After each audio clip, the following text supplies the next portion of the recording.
We love old time worship and our Bible is King James. We are strengthened in the things, strengthened in the things, strengthened in the things that remain.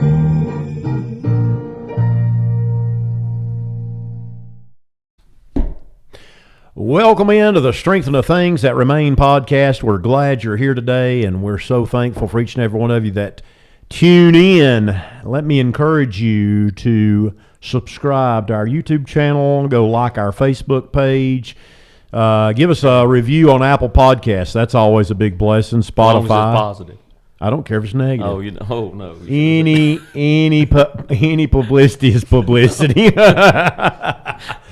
Go and smash that like button wherever you're at. Give us a review. We'd love to hear from you. It's good to have, of course, my friend, my compadre, my sidekick, the Robin to my Batman, Todd McKinn, with us in the studio. Also, we have Mr. Seth Siceloff. He's no stranger to the podcast. Been on here before. And we liked him so good, we decided we'd have him back again. So I told somebody was having him on, and they said, "Si what? Si who? Si. And they say, where's he from? One thing that we've added since the last time you was on the podcast, brother, is we have 7 rapid-fire questions that we ask everybody that comes on the podcast. We don't tell them what they are ahead of time because we want just the top of your mind answer, all right? So sorry. We're going to send them at you. Here we go. You will get those bad reviews, I'm telling you real quick. Question number 1, favorite study Bible? Favorite study Bible? I use a Schofield. That's all I use. Just use a Schofield Bible. Yes, sir. All right. Number 2, favorite author to read after? Oh. Depends on when. I don't know. So yeah, depends on if I'm studying or just reading. Well, give us both. Who's you go to? So if I'm studying, my commentaries are Butler and Wiersbe, and those are probably the 2 top, I'd say. Okay. I guess. Yeah. Very good. Right now, I'm reading some Bo Wagner books. Yeah. Yeah. Yeah. Good books. Do you do a digital study, or are you a guy that likes a hard copy in your hand? I got both, really, but I use the digital platform. Logos, is that how you say it, brother? Logos, Yeah. Logos. Yeah. And then I've got, probably like every preacher, books upon books and boxes of books on that. So, Person other than Christ who has had the most profound impact on your life? that'd be my dad. Yep, my dad. Passed away last year. Very good. And so, pastored the same church for 41 years. He was my pastor. Amen. Yep. Advice that you would give your younger self, if you could go back to your 25-year-old Seth and give him one piece of advice, you only get to one piece, what would you say to him? Oh, don't waste time. Don't waste time. Use every bit of time and figure out how to do with less sleep. I don't think I slept then. We had kids. We had a bunch of kids then. I'm 12 years older, and my advice would be sleep more. Is that right? No. I think that would be is figure out how to use your time, steward your time more wisely. Right. And I was in the ministry, was doing that, but I'm beginning more and more to realize that that's one thing that we don't have a lot of. Right. And that each day it gets shorter. Our time gets shorter, it seems like. So, Preaching, do you use iPad, notebook, loose paper, or wide margin Bible? I use that right there. So you outline on I do. I type out Microsoft my outline, Word. Microsoft Word. I outline, and then I use. It's just right there on the pulpit with my Bible. An iPad would probably be good. I'm not that advanced in technology, and so I'm afraid something would happen. Now your outlines, you do almost a transcript, right? I do. Yeah. Most of my messages are 3 to 7 pages, and it's really about everything I say is on a piece of paper. And so now I might not say everything there, but it has helped me if I do. And I try not to run rabbits. My dad used to say, if you run a rabbit, make sure it's got meat on it. And so If I do, he does have meat on him. But that way, it's helped me to get back. So I don't say where was I at. I know where I'm at, and I can just jump right back into that. And then the last question is favorite Bible character other than Christ. Oh, so that would depend. I done a study through David, and I was consumed with his life for years, and then now I'm in Moses, and so I got dreams about it, Right. And so I'm probably David Moses. You said other than Christ, right? That's supposed to be the answer. I know, but probably Moses right now. Right. Probably Moses. Yes. Very good, very good. So we are talking to you today in particular about weddings, things that surround marriage, the actual process of getting married at the church, the steps that should be taken before, during, and after. So we put out a blurb a few months ago asking for people, hey, what would you like to hear a podcast on?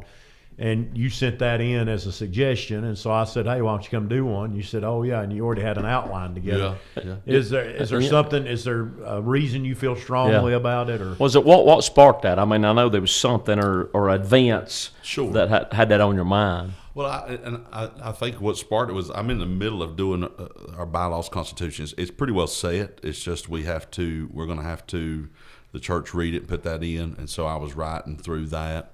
And there's always question about it, and so I think it would be good for the listener if they're not a pastor preacher, then they would know on the other side, then pastor preacher, let's give them some pointers. And so really I was doing that so that somebody would do it, so that I would know, Right. But then I'd had my mind in it already of, well, it'd be good for both to know, because it's a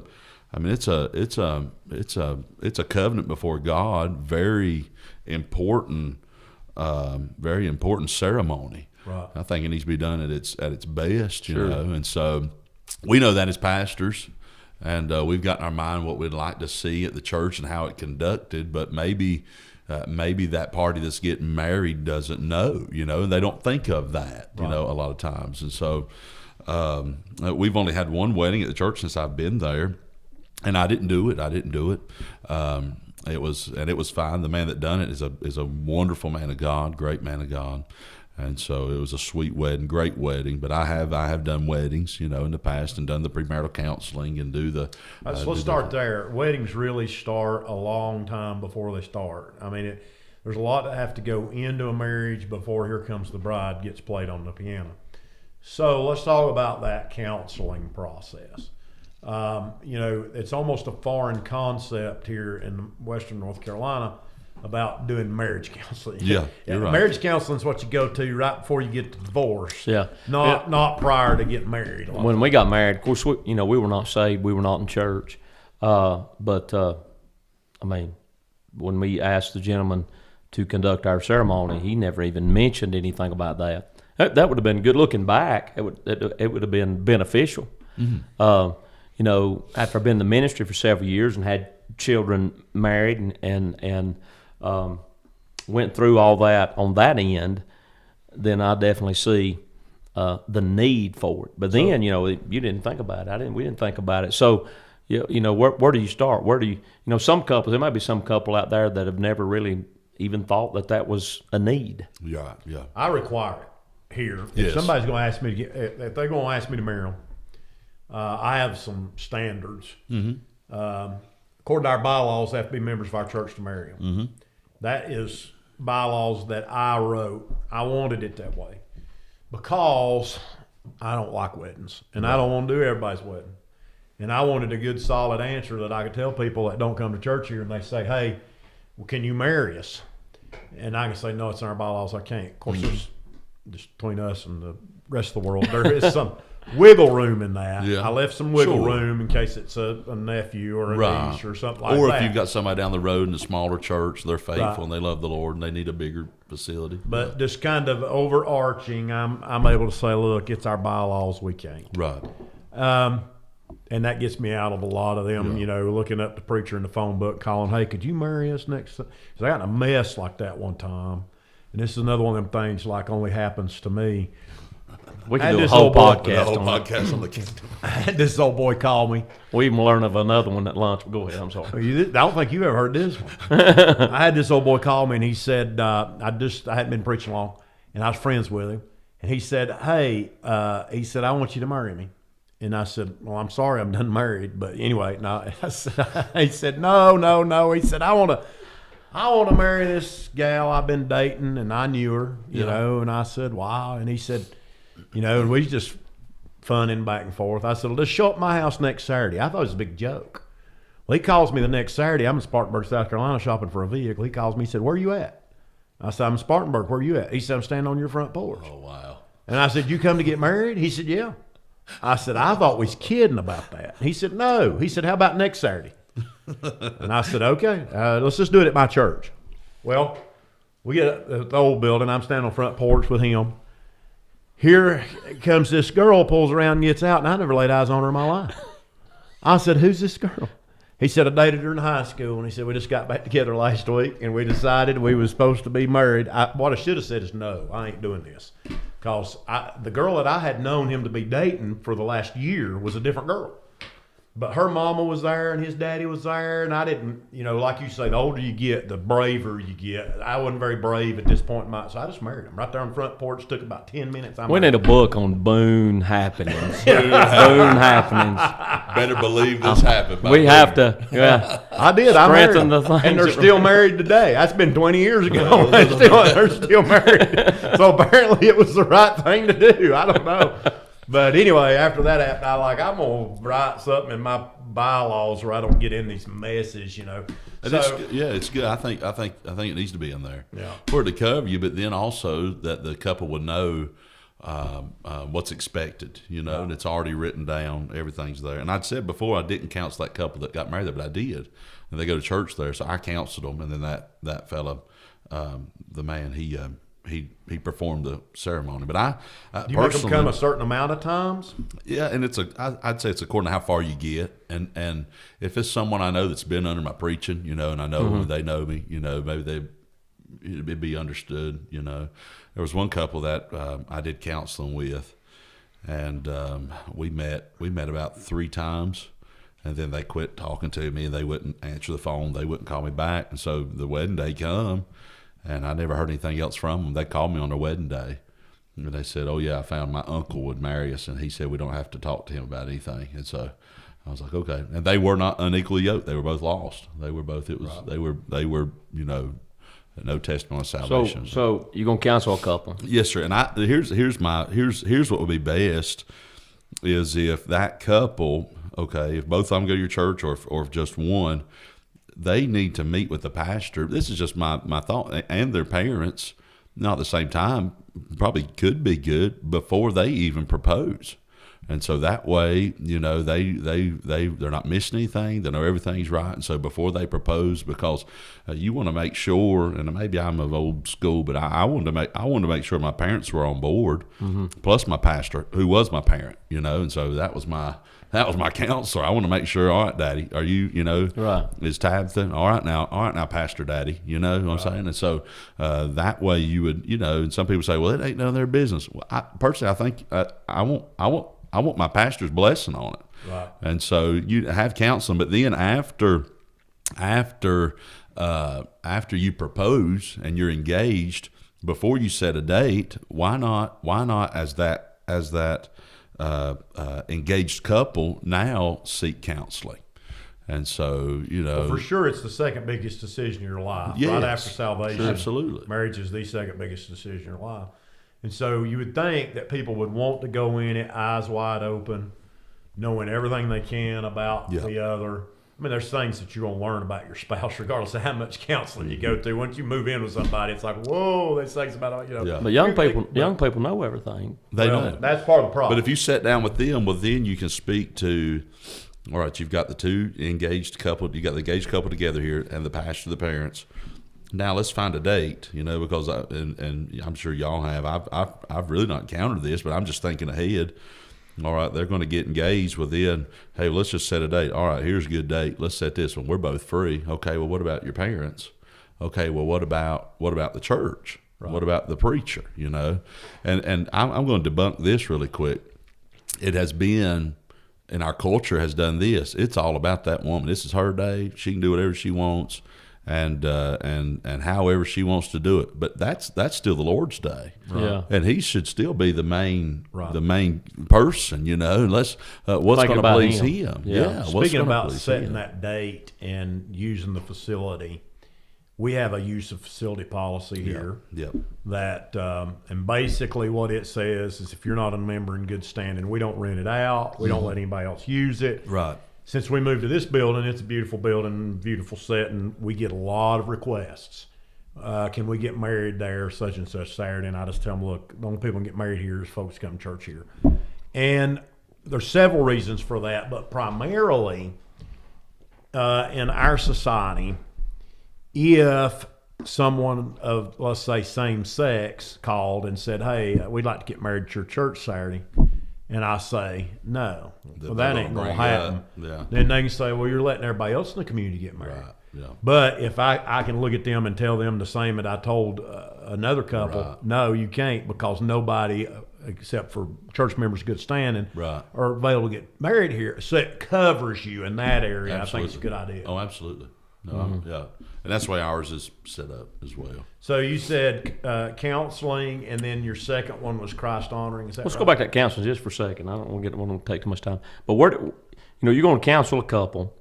Where do you begin? Do you have a certain things that you're for sure to cover? Now we know we can cover, the biblical role of the husband and a wife. Right, yeah. There's a certain things beyond that, or that you try to cover in counseling to prepare them for, a life together. I do. I hit foundation of marriage, and so the role and responsibility of the husband and wife, and so that way y'all know what's what you're responsible for, ma'am. Now you know what you're responsible for, and so foundation of that. But then families, coping with families. You're getting ready to. How do you get along with his family? How do you get along with her family? Well, I don't like them. You're going to deal with each other for the rest of your life. It's time to grow up and get along with each other. Yeah. And if you've got to say I'm sorry, you need to do that. Don't. And I'm sure y'all seen good night. You can feel the tension in some weddings, and then finances. I hit finances, and so I don't need to know it all, but they need to know it all. Yeah. On either sides about. And I tell people when I'm counseling, I cover those same things, but I tell them, I say all of that stuff. The problem always falls back to selfishness. It does. Yeah. You got to abandon selfishness. That's right. That's exactly right. That's the bottom line of all marital troubles. Sure. Whether it's finances, whether it's family, it really boils down to selfishness. Couples that get divorced are couples who are not willing to give up self. Yeah. There's pride. Only by pride comes contention. It's somewhere in there. So that's why I try to cover. There's so much that I think somebody could cover. I don't think you can counsel enough, really. I mean, premarital. No doubt. Let's make sure everything's covered. I do a lot of marriage counseling.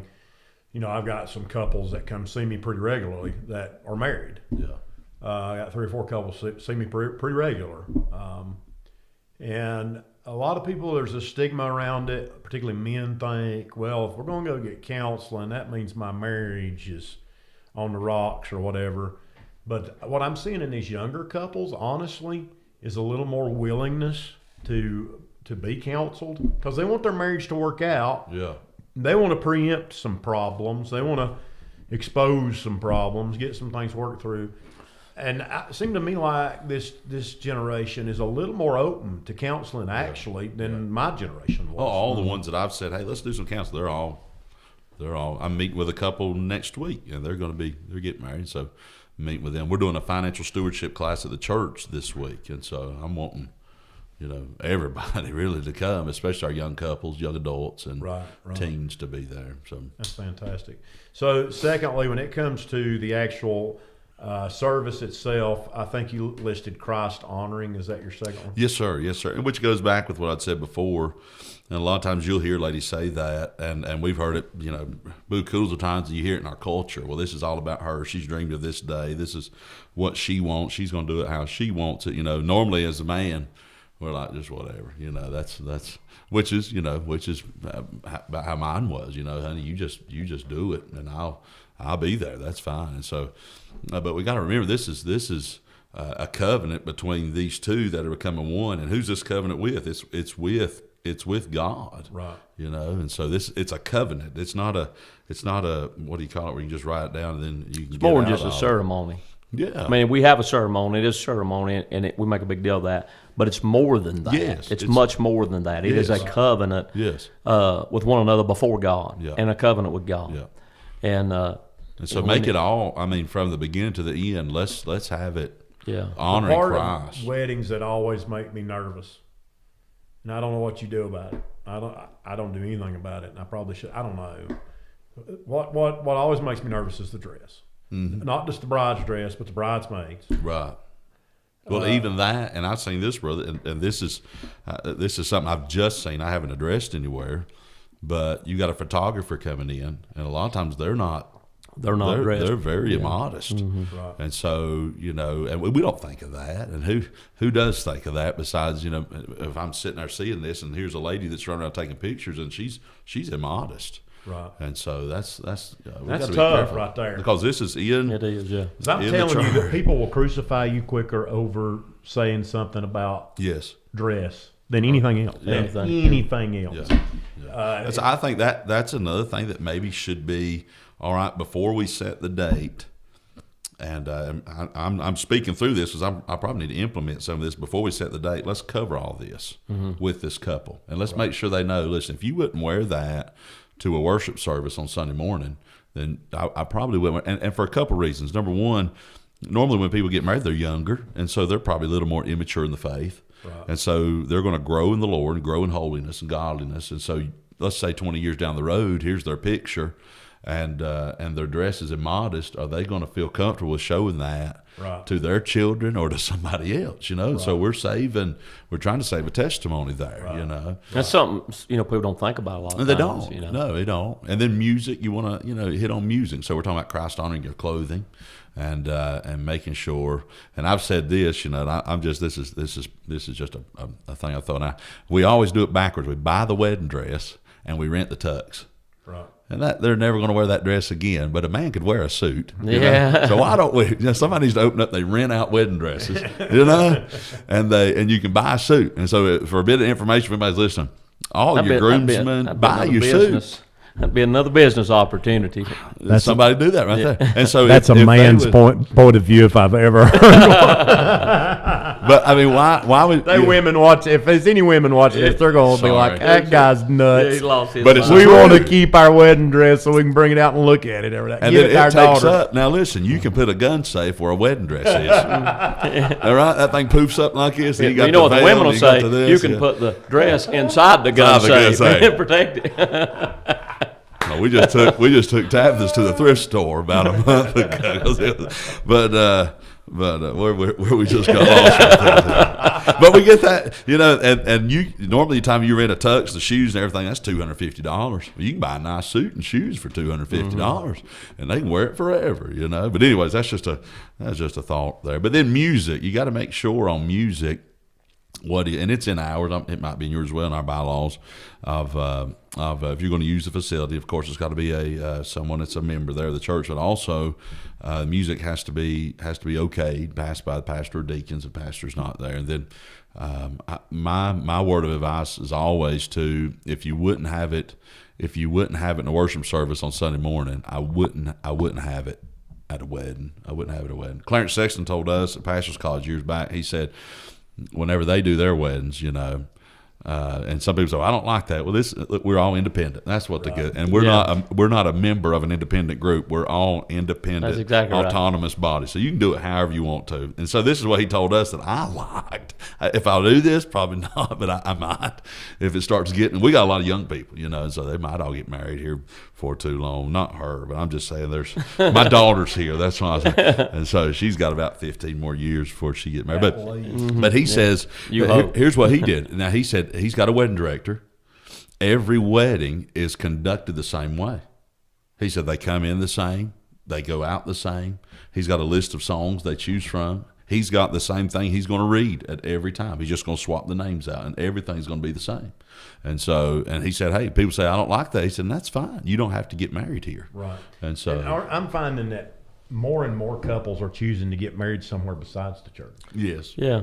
These we talked about that the other day about The venues. the venues, Yeah. these venues and things like that. There's big money in that. There's big money in it. And I was telling Brother Seth, we were talking about this a few days ago. Of course, both my daughters got married in the last few years, and part of the draw from those is you can pay one price and they take care of everything. In other words, you can pay the price and they take care of the meal, photographer, everything. And it just takes the stress out of it. Yeah. And I understand that aspect of it, but at the same time, it's also taking it out of the church. right. And, we go back to what we were talking about a moment ago, that this is a covenant before God, with God. And we want to keep it in there's two things God instituted, the home and the church. Right. And I don't think they need to be kept separate. They need to be kept together. Yes. Right. Absolutely. Yeah. And I like that. I'm encouraging, especially if they're in part of a church and the couple's a part of a church, you want to do that. You want to get married in a church. Right. So what's your next C? My C is cost. And so the average, now this was a couple of years ago, the average cost for a wedding in North Carolina is $26,000. Oh my goodness. I don't know how that's average. You think it'd be higher? No, that's a lot of money. That's a lot of money. I mean, that's when But you're talking about Bradley venues, Boone's brother. putting on a Now, wedding right there. those venues, yeah. Wrong answer. Pastors pay out of that.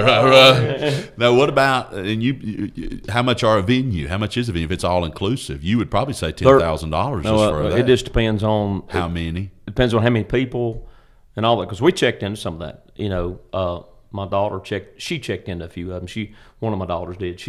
They wanted to go that route at first, and then our pastor, we're gonna do it at the church. Yeah. Of course, they were not.